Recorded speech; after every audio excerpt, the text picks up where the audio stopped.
Hello అండి, welcome to our channel. నేను కాశీరత్నం. Morning video అయితే స్టార్ట్ చేశానండి. ఒకరోజు తీసుకున్న వ్లాగ్ అయితే కాదు, 2 days తీసుకున్న వ్లాగ్, సాటర్డే అండ్ సండే రోజు తీసిన వ్లాగ్ అనమాట. మీతో షేర్ చేసుకుంటాను. టెడ్డీకి ఎగ్జామ్స్ జరుగుతున్నాయి కదా, ఆ రోజు ఎగ్జామ్ ఉనింది, హాఫ్ డే ఉందన్నమాట.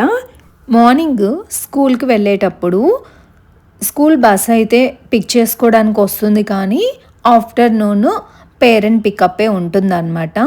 సో దట్ మేము వెళ్ళి పిక్ చేసుకోవాలి. అలాగా నేను కిచెన్లోకి వచ్చేసి పనులైతే స్టార్ట్ చేశాను. ఫస్ట్ మిల్క్ తీసి బయట పెట్టడం అండ్ అలాగే గోరువెచ్చని వాటర్ వేడి చేసుకొని తాగడము.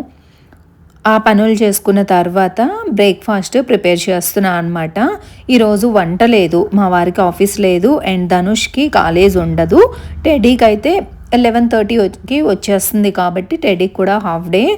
సో వంట ప్రిపరేషన్ ఏం చేయట్లేదు, బ్రేక్ఫాస్ట్ మాత్రం చేస్తున్నాను. నైటు పొట్టు మినపప్పు నానబెట్టానండి, ఆ వడల కోసం అన్నట్టు. ఇక్కడైతే మిక్సీ పడుతున్నాను. ఇలా పొట్టు మినపప్పు చాలా హెల్దీ యాక్చువల్లీ. ఊరు నుంచి తెప్పించుకున్న మినపప్పు అనమాట. మాకు ఇక్కడ పొట్టు గుళ్ళు దొరకవన్నమాట మినపప్పులో. సో అందుకని చెప్పి ఊరి నుంచి తెప్పించుకున్నాను. అవే నైట్ నానబెట్టేసి ఇలా మిక్సీ అయితే పట్టుకుంటున్నాను. బాగా మెత్తగా పట్టుకున్నాం అనుకోండి, కూల్ వాటర్ వేసుకుంటూ కొంచెము మనకి గ్రైండర్లో పడితే పిండి ఎలా ఉంటుందో అలాగే చాలా సాఫ్ట్గా మంచిగా వస్తాయన్నమాట, కరకరలాడుతూ వడలు కూడా. ఇందులోకి నేను పచ్చిమిర్చి అయితే యాడ్ చేశాను. అంటే ఒక వాయికి 3 పచ్చిమిర్చి, చాలా కారంగా ఉంటాయి. సో 2 వాయిలేమో పట్టున్నాను కాబట్టి ఒక 6 పచ్చిమిర్చి అయితే వేసి మిక్సీ పట్టి వడలు వేసి ఫస్ట్ టెడ్డీకి స్కూల్కి ఇస్తున్నాను. వాళ్ళకి బ్రేక్ ఉంటుంది అనమాట. మరి 7 o'clock అండ్ ఆయిల్ ఫుడ్ అంటే టెడ్డీ తినదు. స్కూల్కి వెళ్ళిన తర్వాత బ్రేక్లో అయితే తినేస్తుంది అని చెప్పి బాక్స్లో అయితే పెట్టించాను. టెడ్డీ వరకు వేశాను. తర్వాత మేము నిదానంగా బ్రేక్ఫాస్ట్ చేయొచ్చు అని చెప్పి అనుకుంటున్నాము. ఇప్పుడు టెర్రస్ మీదకైతే వెళ్దాం అనుకుంటున్నాము. క్లైమేట్ చాలా బాగుంది అసలు. బస్ అప్పుడే వచ్చింది. టెడ్డీ కూడా వెళ్ళిన తర్వాత డ్రాప్ చేసేసి నేను మళ్ళీ ఇంటికి అయితే వెళ్ళిపోతున్నాను.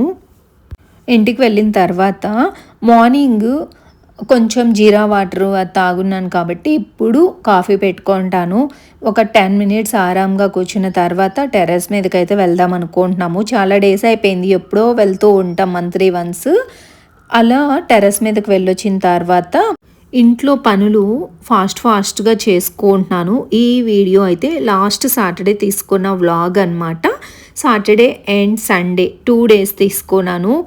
ఇక ఫ్రిడ్జ్లో పూలు ఉన్నాయి, అవి ఇలా సర్దుకుంటున్నాను. గుమ్మం ముందు ముగ్గు పెడతాను కదా, అప్పుడే గడప దగ్గర కూడా పువ్వులు పెట్టేసి ఇక ఇల్లు చేసి తడిబట్ట కూడా పెట్టేశాను. ఈరోజు ఫంక్షన్ కూడా ఉందండి, మా ఫ్రెండ్ వాళ్ళ ఇంట్లో గృహప్రవేశం అనమాట. సో వాళ్ళ ఇంటికి కూడా వెళ్ళాలి కాబట్టి వంట కూడా ఏం ప్రిపేర్ చేయట్లేదు. విత్ ఫ్యామిలీ రమ్మని చెప్పి పదే చెప్పింది. సో పిల్లల్ని తీసుకొని వెళ్దామని డిసైడ్ అయ్యాము. చాలా డేస్ అయిపోయిందనమాట తనని మీట్ అయ్యి కూడా. సో వెళ్తే కొంచెం సేపు అలా మాట్లాడుకుంటూ కలిసినట్టు ఉంటుంది, చూసినట్టు ఉంటుంది అని చెప్పి, అందులో కుదిరేది కూడా ఇలా వీకెండ్సే కాబట్టి కొంచెం సరదాగా కూడా ఉంటుంది కాబట్టి వెళ్దాం అనేసి అనుకున్నాము. ఈలోపు ఇంట్లో పనులన్నీ కూడా ప్రిపేర్ చేసి పెట్టుకున్నాను. వెళ్ళొచ్చిన తర్వాత డస్టింగ్ అయితేనేమి, బట్టలు వాషింగ్ మిషన్లో, ఇలాంటి పనులన్నీ కూడా లేట్ అయిపోతుంది కదా, బాగా 4 అయినా అవుతుంది ఈవినింగ్. మాకు కొంచెం దూరమే, 1 hour పడుతుంది మాకు ఇక్కడ నుంచి. సో బాగా టైర్డ్ అయిపోయి ఉంటాం కాబట్టి చేయాలి అనిపించదు. నెక్స్ట్ డేకి ఆ పనులు ఇంకా ఎక్కువ ఉంటాయి. సండే రోజు కూడా 2 ఫంక్షన్లు ఉన్నాయి, అస్సలు కుదరదు. అందుకని చెప్పి సాటర్డేనే పనులన్నీ చేసుకుంటున్నాను. బట్టలు ఉన్నాయి, ఇల్లుచి తడిబట్ట పెట్టే ముందు బట్టలు వాషింగ్ మిషన్లో వేసేసాను. బట్టలు కూడా రెడీగా ఉన్నాయన్నమాట ఆరేయడానికి. హెడ్ బాత్ చేసి వచ్చి పూజ చేసుకున్న తర్వాత అప్పుడు శారీ కట్టుకొని రెడీ అవ్వచ్చు అని చెప్పి ఇలా ప్లాన్ చేసుకున్నాను. పూలు కూడా టెడ్డీని పిక్ చేసుకుంటున్నాను కాబట్టి టెడ్డీ వాళ్ళ స్కూల్ దగ్గరే పూల షాప్ ఒకటి ఉంటుంది, అన్ని రకాల పూలు ఉంటాయి, అందులో ఫ్రెష్గా దొరుకుతాయి అన్నమాట. ఈ మధ్య అక్కడే తీసుకొస్తూ ఉన్నాను. టెడ్డీ కూడా స్కూల్ నుంచి వచ్చిన తర్వాత రెడీ అయిపోయింది. ఈలోపు నేను కూడా ఇలా రెడీ అయ్యానమాట. నేను కట్టుకున్న శారీ అయితే కంచిలో తీసుకున్నానండి. చాలా బాగుంటుంది, నాకైతే ఎంత ఇష్టమో కలర్ కాంబినేషను. యాక్చువల్లీ నాకు బ్లూ అంటే చాలా ఇష్టం అన్నమాట. స్కై బ్లూ కాదు, ఇలా నీలం బ్లూ అంటే చాలా ఇష్టము. చాలా బ్రైట్గా అనిపిస్తాం అన్నమాట ఆ కలర్లో. సో అందుకని నాకు చాలా ఇష్టము. చాలా శారీస్ నా ఆ కలర్లోనే ఉన్నాయి. ఇక అలా సింపుల్గా రెడీ అయిపోయి స్టార్ట్ అయ్యాము.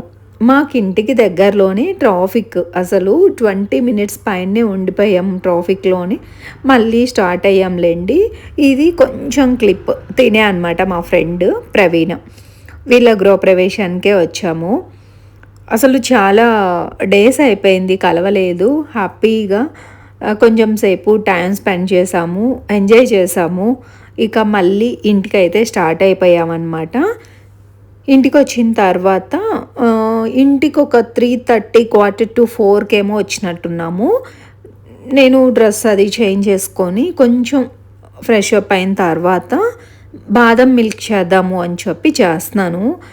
ఎలాగో పిల్లల కోసం ఈయన కోసం చేస్తున్నాను కాబట్టి మీతో కూడా షేర్ చేసుకోవాలి అని చెప్పి కొంచెం వీడియో అయితే తీసుకున్నాను. ముందుగా క్యారెట్, కొంచెం బాదం పప్పు, జీడిపప్పులు వేసి కుక్కర్లో ముక్కలు మునిగే వరకు వాటర్ పోసుకొని ఒక 4 విజిల్లు వచ్చే వరకు ఉంచేసుకొని స్టవ్ ఆపేస్తే సరిపోతుంది. కొంచెం చల్లారిన తర్వాత మిక్సీ పట్టుకోవాలి. నేను కొన్ని జీడిపప్పులు అండ్ బాదం పప్పులు, బాదం అయితే పొట్టు తీసి పెట్టుకొని చిన్న చిన్న ముక్కలుగా కట్ చేసి అయితే పక్కన ఉంచుకున్నానండి. ఉడికిన తర్వాత బాదం ఇందులో కలిపేసుకుంటే ఇలాగా చాలా బాగుంటాయి, సాఫ్ట్గా ఉంటాయి. కొన్ని బాదం జీడిపప్పులు అయితే మిక్సీ పట్టుకోవాలి ఫైన్గా. మిక్సీ పట్టుకునేటప్పుడే 2-3 మీకు నచ్చినన్ని ఇలాచీలు వేసుకొని మిక్సీ పట్టుకోవాలి మెత్తగా. నేను ముందుగా పాలైతే ఒక 1/2 లీటర్ తీసుకొని ఇలా బాయిల్ చేసి పెట్టుకున్నాను. మీగడ అది కట్టకుండా ఇలా కలుపుతూనే ఉండాలి. ఇందులోకి ముందుగా మిక్సీ పట్టుకున్న క్యారెట్ పేస్ట్ని కూడా యాడ్ చేసుకొని తగినంత షుగర్ వేసుకొని ఆపి ఫ్రిడ్జ్లో పెట్టుకొని తాగితే చాలా బాగుంటుంది. సమ్మర్ స్టార్ట్ అయింది కాబట్టి మీరు కూడా అప్పుడప్పుడు చేసుకోండి, పిల్లలకి చాలా మంచిది ఇంట్లోనే బాదం మిల్క్ చేసి పెడితే. ఇది వచ్చేసి సండే రోజు అండి. సాటర్డే రోజు ఇంకా వ్లాగ్ ఏం షూట్ చేయలేదు. సండే రోజు అనమాట. మార్నింగ్ మా ఫ్రెండ్ కిట్టీలో ఉంటారు తను, సో వాళ్ళ పాపది పెళ్లి కూతురు ఫంక్షన్, పెళ్ళి అనమాట. ఈ ఫంక్షన్సే వరుసగా ఉండడం వల్ల నేను వీడియోస్ షూట్ చేయలేకపోయాను, ఇంట్లో ఉండడం తక్కువ. ఇక మార్నింగ్, ఈవినింగ్, వీలైతే మధ్యాహ్నము మేము సంగీత్కి డ్యాన్స్లో పార్టిసిపేట్ చేసామన్నమాట. సో ఆ డ్యాన్స్ ప్రాక్టీస్ అసలు ఖాళీయే లేదు. అసలు ఇంట్లో పనులు, బయటికి వెళ్ళడం, మళ్ళీ టెడ్డీని పిక్ చేసుకోవడం, అందువల్ల నేను వీడియోస్ ఏం షూట్ చేయలేకపోయాను. పెళ్లి వీడియోస్ కూడా ఏం షూట్ చేయలేదులేండి. సండే రోజేవో కొన్ని క్లిప్స్ తీసుకున్నాను. సో దట్ ఇవేంటంటే నాకు మెమరబుల్గా ఉంటాయి, మీకు కూడా చూపించినట్టు అవుతుంది కదా. చెన్నైలో ఇలాంటి ఫంక్షన్స్ చేయడం చాలా కష్టము. మేము కూడా ఫంక్షన్ చేస్తున్నాం కాబట్టి నాకు ఫుల్ ఎక్స్పీరియన్స్. అసలు ఏది కావాలన్నా మనకు ఆంధ్రాలో దొరికే ప్రైస్ కంటే 3 ప్రైజ్ మనం ఇక్కడ బేర్ చేయాలన్నమాట. ఫంక్షన్ హాల్స్ అయితేనేమి, డెకరేషన్, ఇక్కడ డెకరేషన్కి మన డెకరేషన్కి చాలా డిఫరెంట్. వీళ్ళు పాపం ఆంధ్రా నుంచే తెప్పించుకున్నారు డెకరేషన్ వాళ్ళని కూడా. ఇక్కడ పచ్చిపూలతో డెకరేషను పెద్దగా చెయ్యరు, అన్ని ప్లాస్టిక్వి ఫ్లవర్స్ పెట్టి డెకరేషన్ చేస్తారు. అందులో కూడా చాలా కాస్ట్ ఉంటాయి డెకరేషన్స్. ఇక్కడ ఫంక్షన్స్, అందులో వీళ్ళు పెళ్లి చేస్తున్నారంటే హ్యాట్స్ ఆఫ్. అసలు ప్రతి ఐటము దొరకనివి ఆంధ్రాలో తెప్పించి చాలా బాగా చేశారు పెళ్ళి. నాకైతే బాగా నచ్చింది. మన ట్రెడిషన్ వైజ్గా చేశారు కాబట్టి సూపర్గా నచ్చింది. ప్రతి ఈవెంట్ హ్యాపీగా ఎంజాయ్ చేసామన్నమాట. ఇక సండే రోజు నైటు ఆ పిల్లల్ని తీసుకొని బయటకైతే వచ్చాము, అన్నానగర్ వచ్చామన్నమాట. ఇక్కడ జ్యూస్లో ఇవేంటంటే ఏంటేంటో ఈగలు, దోమలు అన్నీ ఉన్నాయి, కానీ వాళ్ళు డిస్ప్లేలో అలా పెట్టున్నారు. అదే అడుగుతున్నాం అనమాట. అన్ని పడున్నాయి కదా, తీసేయొచ్చు కదా, ఎవరైనా అడిగితే ఇలాగే ఇచ్చేస్తారా ఏంటి అనేసి. లేదు మేడం, అవి డిస్‌ప్లే కోసమే పెట్టాము. కావాలి అంటే మేము మళ్ళీ చేసిస్తాం కదా అన్నారు. బట్ నాకంత మంచిగా అనిపించలేదనమాట. అండ్ ఇక్కడ కోరా ఫుడ్ స్ట్రీట్ అని ఉంటుంది. బానే ఉంటుంది. అవి డిస్‌ప్లే కోసం అలా చేసి ఉంచుతారు గదా! బట్ మనకి చూడ్డానికి కొంచెం ఆడ్‌గా అనిపిస్తాయి కదా, అవన్నీ పడున్నాయి అని చెప్పి. ఇక్కడ ఏమేమి ఉన్నాయి అని చెప్పి ఒకసారి అలా వీడియో తీసుకుంటూ చూస్తూ ఉన్నాము. యాక్చువల్లీ ఈ ప్లేస్‌కి ఎందుకొచ్చాము అంటే, ఇక్కడ కుల్ఫీ చాలా బావుంటది. వేరే చిన్న షాప్ ఉందనమాట పక్కనే. అందులో పిస్తా ఫ్లేవర్ కుల్ఫీ సూపర్బ్‌గా ఉంటుంది. సో, అక్కడ తీసుకోవాలి అని వచ్చి ఇలా మీకోసం వీడియో తీసుకుంటున్నాను. మేము డిన్నరు చాలా ఎర్లీగానే చేసేస్తాము. 7:30కి మా డిన్నర్ అయిపోతుంది కదా! డిన్నర్ అయిన తర్వాత ఇలా వచ్చామన్నమాట బయటికైతే. ఓకేనండి. ఈ వీడియోనైతే నేను ఇంతటితో ఎండ్ చేస్తున్నాను. ఈ వీడియో మీకు నచ్చిందని అనుకుంటున్నాను. నచ్చితే please like, share, comment and don't forget to subscribe. Take care. Bye.